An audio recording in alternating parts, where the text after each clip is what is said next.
আলাইকুম, আমি নার্গিস চলে এসেছি আমার কিচেনে। আজ বানাবো চিকেন চাপ। তো প্রথমে চিকেনটাকে নিয়ে নিয়েছি, এবার এতে দিয়ে দেব আদা রসুনের পেস্ট 2 চা চামচ, আদা রসুনের পেস্ট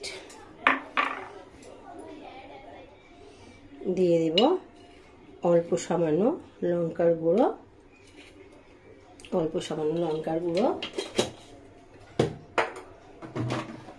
আর দিয়ে দেব মিট মশলা দিয়ে দিলাম, আর দিয়ে দেব জিরের গুঁড়ো, আর দিয়ে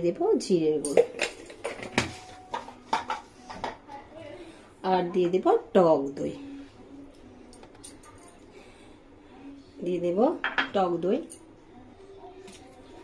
আর দিয়ে দেব অল্প সামান্য কেওড়া জল,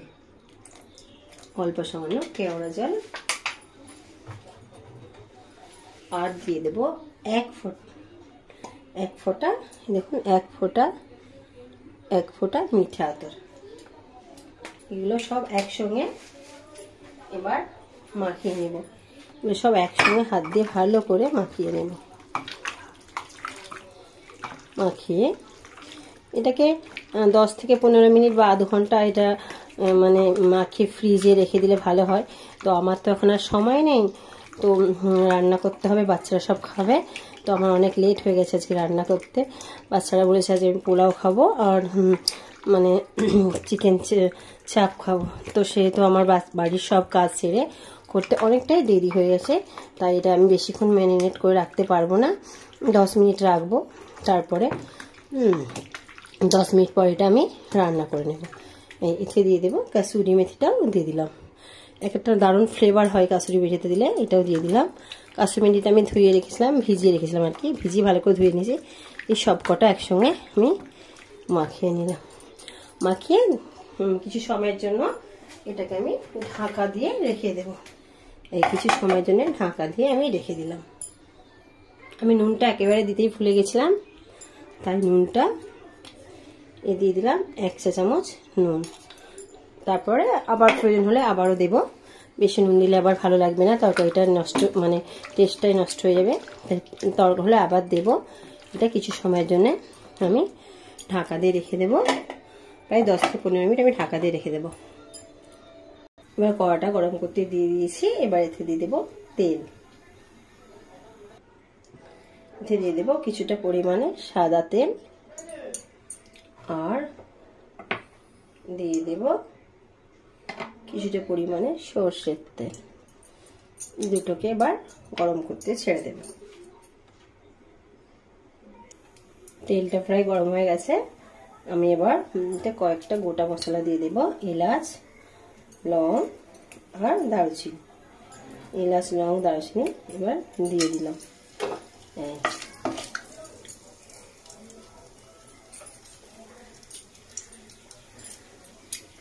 গরম হয়ে গেছে, তো আমি এবার এতে দিয়ে দেব পেঁয়াজের কুচি।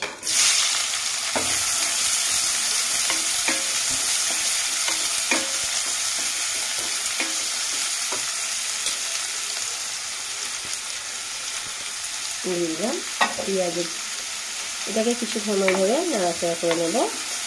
এটাকে গোল্ডেন ব্রাউন হয়ে এলে, চাপ মানে অনেক পেঁয়াজ দিতে হয়, তো আমি আজ অনেক পেঁয়াজ দিই না, যেহেতু আমার বাচ্চারা খাবে, তো অনেক রিচ হয়ে যাবে। ওদের পেট খারাপ করে, ভীষণ গরমও পড়েছে, তার মধ্যে আবার অত যদি রিচ খাবার রুচি খায় তাহলে তো শরীরটা খারাপ হবে। সেটা আমি অল্প পেঁয়াজ মশলা দিয়ে করছি।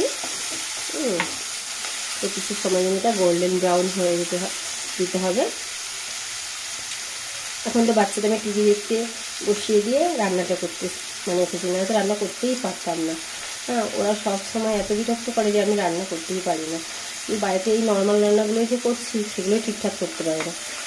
ওদের সোমবার থেকে স্কুল খুলে যাবে 9 তারিখ, স্কুলে পাঠিয়ে দিয়ে তবু একটু নিশ্চিন্তে রান্নাটা করতে হবে। তাও হয় না, তাহলে স্কুলে 8:40-এর মধ্যে স্কুলে দিয়ে আসতে হবে, আবার 12:25-এর মধ্যে স্কুল থেকে আনতে হবে। এত কিছুর পরে তো রান্না ঠিকঠাক করে না, ভিডিওটাও ঠিকঠাক করে হয়ে ওঠে না। তো ওইটুকু সময়ের মধ্যে বাড়িতে যেটুকু রান্না করি, এক হাতে সব কাজ, বাড়ি যাবতীয় কাজ টাজ করে আমাকে রান্না করে আবার বাচ্চাদের আনতে যেতে হয়, কোনো সময় হাফ রান্না হয়, কোনো সময় হয় না, কোনো সময় হাফ করে আবার স্কুল থেকে এসে হাফ করি। তো সেই তো আমার রোজ খেতে লেট, বাচ্চাগুলোরও প্রচণ্ড লেট হয়ে যায় খেতে। তো মানে শরীর পক্ষে একেবারেই ভালো লাগে না, কিছু করার তো নেই। আমার সংসারে সেরকম কেউ নেই যে বাচ্চাদের সামলাবে দেখবে, তাই এখন ওরা এত ফোনের মধ্যে মানে ফোন নিয়ে থাকতো যে মানে চোখটাই বুঝি খারাপ হয়ে যাবে। তাই এখন ফোনটা নিয়ে টিভিটা দিয়েছি, টিভিটার মধ্যে কার্টুন চালিয়ে দিই, তো সেই কার্টুনগুলো ওরা দেখে আর আমি সংসারের কাজগুলো করি। বুঝতেই তো পারছেন বাচ্চাদের না দেখার থাকলে এটা হয় আর কি। তো গোল্ডেন ব্রাউন করতে ছেড়ে দিচ্ছি এটা।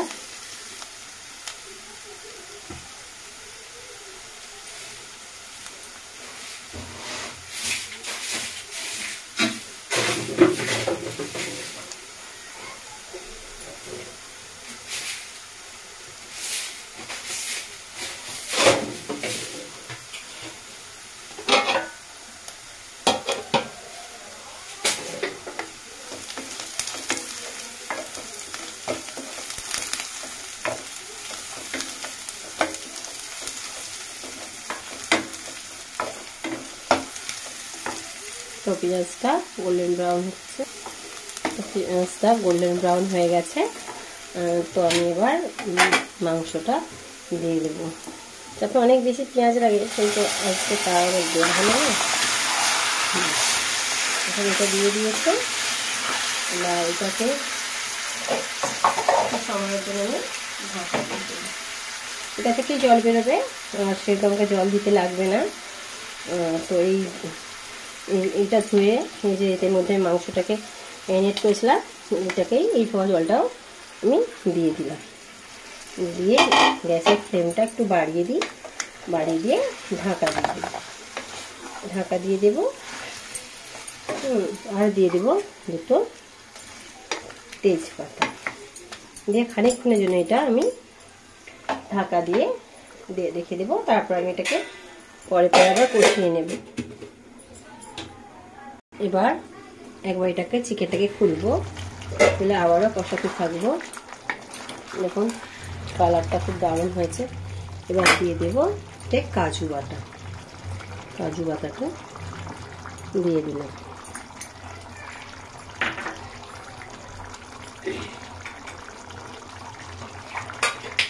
কাজু বাটার বাটিটা একটু ধুয়ে দিলাম, ওই জলটাতেই সেদ্ধ হয়ে যাবে। আর তো আমি নতুন করে জল দেবো না, এই জলে কষাতে কষাতে সিদ্ধ হয়ে গেলে আমার চাপটা রেডি হয়ে যাবে। দিয়ে দিয়েছি কাজু বাটা। এটা এবার আরও খানিকক্ষণের জন্য আমি এটাকে ঢাকা দিয়ে দেব।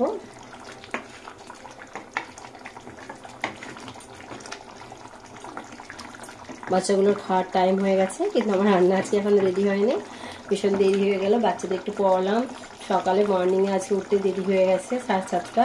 তারপরে বাড়ির কাজ সেরে বাচ্চাদের ব্রেকফাস্ট করে দিলাম। ব্রেকফাস্ট করে দেওয়ার পর ওদের আবার মানে জানেন তো বাচ্চারা এদিক ওদিক পাড়ায় একবার ধরে আনছি, একবার এদিকে চলে যাচ্ছে, একবার ওদিকে চলে যাচ্ছে। এইভাবে আবার আমি 10:30 করতে বসালাম। পড়া করে প্রায় 12টা বেজে গেল। তারপর আমি রান্নাগুলো করছি। এবার এগুলো সব ধোয়া, মশলা মাখানো।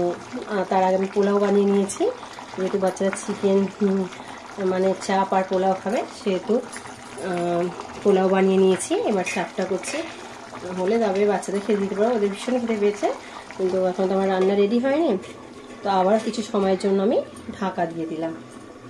তো আবার একবার এটাকে খুলে নাড়াচাড়া করে নিই। দেখুন আমার চিকেন চাপ ভাই রেডি হয়ে এসছে। যেহেতু টক দই দিয়ে করেছি, সেহেতু এতে একটু চিনি দিতে হবে, নাহলে ভালো লাগবে না, ঠিক স্বাদটা আসবে না। তো আরও কিছু সময়ের জন্য এটাকে আমি মানে কুক করতে দিয়ে দিচ্ছি। কেন ভালোভাবে পুরোপুরি মাংসটা না সেদ্ধ হলে আর চিকেনে তো ভালো লাগবে না, কাঁচা থেকে যাবে, খেতেও পারবে না বাচ্চারা, বিরক্ত হবে, বাড়ির সবাই মানে অপছন্দ হবে। তো তাই আমি আরও কিছুক্ষণের জন্য এটা কুক করে দিয়ে দিচ্ছি। হয়ে গেলে আমি লাস্টে এটা চিনি দিয়ে নামিয়ে নেব। এবার আমি ঢাকাটা খুলবো, আবার একবার নাড়িয়ে এতে দেখুন আমার চাপটা পুরো রেডি। বাড়িতে অল্প সামান্য একটু চিনি দিয়ে দেবো। আমার হাজব্যান্ডের তো আবার মিষ্টিটা মানে প্রচুর পছন্দের জিনিস, সব জিনিস একটু বেশি মিষ্টি পছন্দ করে। আমি একেবারেই পছন্দ করি না, কিন্তু এইটা একটু স্বাদ আনার জন্য দিতে হলো, হ্যাঁ, নাহলে ভালো লাগবে না। তো এই স্বাদের জন্য এই চিনিটা দিতে হলো। তো আমার একেবারে চিকেন চাপ দেখুন রেডি। এবার বাচ্চাদেরকে খেতে দেব, বাড়ির সবাইকে পরিবেশন করব। তো এতটাই তাই আজকের মতো। তো আমার রান্নাটা যদি আপনাদের ভালো লেগে থাকে আমার চ্যানেলে সাবস্ক্রাইব করুন, লাইক করুন, শেয়ার করুন, আর কমেন্ট বক্সে জানান আমার রান্নাটা কেমন হচ্ছে।